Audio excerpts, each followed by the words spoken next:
Hello, classmates. In this lecture, we will study income distribution and trade policy. In January 2004, U.S. Trade Representative Robert Zoellick proposed that all agricultural export subsidies by countries be eliminated and that all tariffs on food and other agricultural imports be cut dramatically. This and other proposals were made in a letter to 148 member countries of the WTO. The intent of the letter and the proposed measures was to put new life to multilateral trade negotiations to reduce trade barriers worldwide. In November 2003, the chief trade official of the EU, Pascal Lamy, threatened that the EU would impose steep tariffs on 6 billion of U.S. exports to EU unless the United States altered two of its trade policies. First, the WTO had ruled that U.S. tariffs imposed in March 2002 on imported steel were illegal. Second, the WTO had also ruled that favorable U.S. tax treatment of special divisions of U.S. companies set up to promote exports was illegal, since the treatment constituted an export subsidy not permitted by international trade rules. Lamy indicated that the EU was seeking compliance with agreed rules, and the EU intended to carry out its threat if no U.S. changes were made. The contrasting cases indicate that a country in these situations, the United States, can be pushing for free trade, as in the first case, but at the same time, as in the second case, employing policies that dispatch from free trade. According to competitive advantage, trade policy can involve conflicting and complex economic political forces, and outcomes are not as clear-cut as traditional trade theory would suggest. How do the preferences of individuals get added up to produce the trade policy we actually see? There is no single general answer, but there has been a growing body of economic analysis that explores models in which governments are assured to be trying to maximize the political success rather than an abstract measure of national welfare.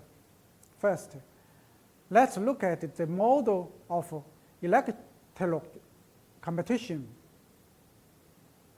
Political scientists have long used a simple model of competition among political parties to show how the preferences of voters might be reflected in actual policies. The model runs as follows. Suppose that there are two competing parties, each of which is willing to promote whatever will enable to it win the next election.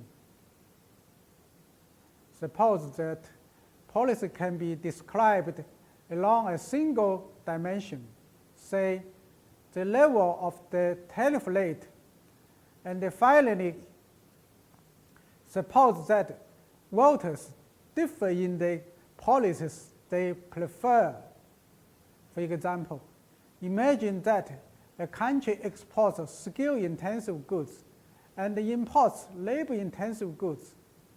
Then voters with high skill levels will favor low tariff rates, but voters with low skills will be better off if the country imposes a high tariff. We can therefore think of lining up all the voters in the order of the tariff rate they preferred, with the voters who favor the lowest rate on the left, and those who favor the highest rate on the right. What the policies will the two parties then promote to follow? The answer is that they will try to find the middle ground. Specifically, both will tend to converge on the tariff rate preferred by the median voters, who is exactly halfway up the line-up. In fact, there exists the median voter theorem, which predicts that democratic political parties pick their policies to court the vote in the middle of the ideological spectrum, that is the median voter. To see why, consider figure 1. In the fig, voters are lined up by the preferred tariff rate, which is shown by the hypothetical upward sloping curve. Tm is the median voters' preferred rate. Now suppose that one of the parties has proposed the tariff rate Ta, which is considerably above that preferred by the median voter. Then the other party could propose the slightly lower rate Tb, and its program would be preferred by almost all voters who want a lower tariff. That is, by a majority. In other words, it would always be in the political interest of a party to undercut any tariff proposal that is higher than what the median voter wants. Similarly, then, shows that self-interested politicians will always want to promote a higher tariff if their opponents propose one that is lower than a tariff the median vote prefers. So both parties end up promoting a tariff close to the one the median voter wants. One earlier in which the median vote model does not seem to work very well, however, is trade policy. In fact, it makes an almost precisely wrong decision. According to this model, a policy should be chosen on the basis of how many voters it pleases. A policy that inflicts large losses on a few people but benefits a large number of people should be a political winner. A policy that inflicts widespread losses but helps a small group should be loser. In fact, however, protectionist policies are more likely to fit it the latter than former descriptions. Taking the example of the US sugar import quota, the imposed quota inflicts a loss on tens of millions of voters, while providing gains to a few thousand sugar industry workers and business persons. how can such a thing happen politically? The reason is that there exists collective action. So let's look at collective action. Political activity on behalf of a group is a public good.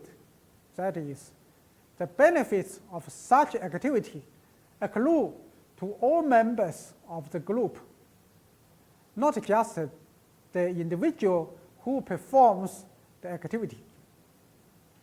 This public good, character of politics, means that policies that impose large losses in total, but the small losses on any individual may not face any effective opposition. The sugar import quota imposes a cost on a typical American family of approximately $30 per year.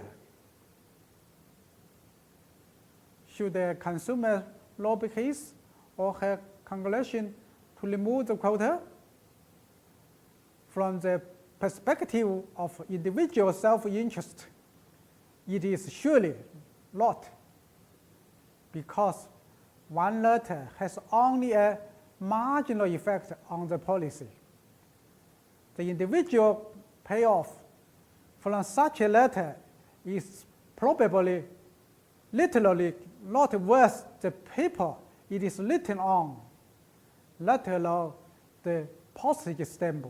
But if 1 million voters were to write demanding an end to the quota, it would surely be repeated, bring benefits to consumers far exceeding the cost of sending the letters. So there is a problem of collective action. While it is in the interest of the group as a whole to press for favorable policies, it is not in any individual interest to do so. The problem of collective action can best to be overcome when a group is small and all well organized. The reason that a policy like the sugar quota can happen is that the sugar producers form a relatively small, well-organized group that is well aware of the size of the implicit subsidy members receive, while sugar consumers are a huge population that does not even perceive itself as an interest group. So the problem of collective action can explain why policies not only seem to produce more cost than benefits, but also seem to have far more voters than they hope can be adopted. Lastly, we will discuss the model of the political process in which we combine the aspects of collective action and the median voter theorem. The starting point of this analysis is obviously why a politician may win elections partly because they advocate popular policies. A successful campaign also requires money for advertising, polling, and so on. It may therefore be in the interest of politicians to adopt positions that are against the interest of the typical voter if the politician is offered a sufficiently large financial contribution to do so. The extra money may be worth more votes than those lost by taking the unpopular position.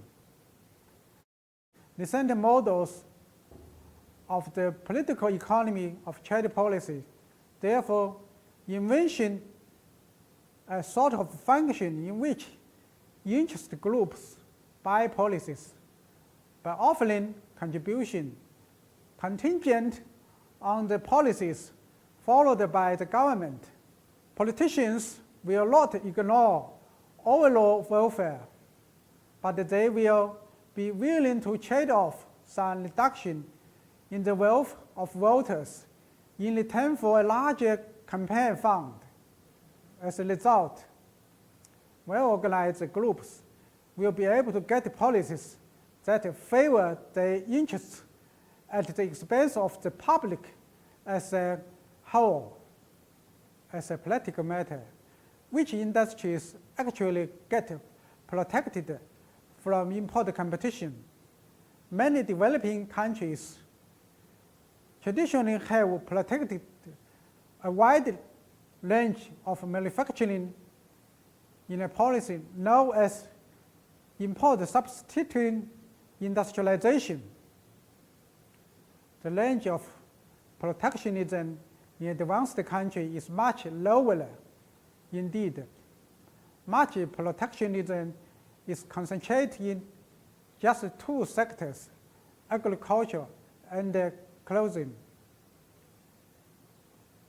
There are not many farmers in modern economies. However, farmers are usually a well-organized and a politically powerful group that has been, in many cases, to achieve very high rates of effective protect. For example, in Europe, there exists Europe Common Agricultural Policy. The clothing industry historically has been protected heavily through both tariff and import quotas. Until 2005, they were subjected to the multi-fiber arrangement. In 2002, with the MFA still in effect, clothing restrictions were responsible for more than 80% of the overall welfare causes of US protectionism. With the expiration of the MFA, the costs of clothing protection and hence the overall cost of US protection fall sharply. That's all for this lecture. Thanks for joining. See you next time.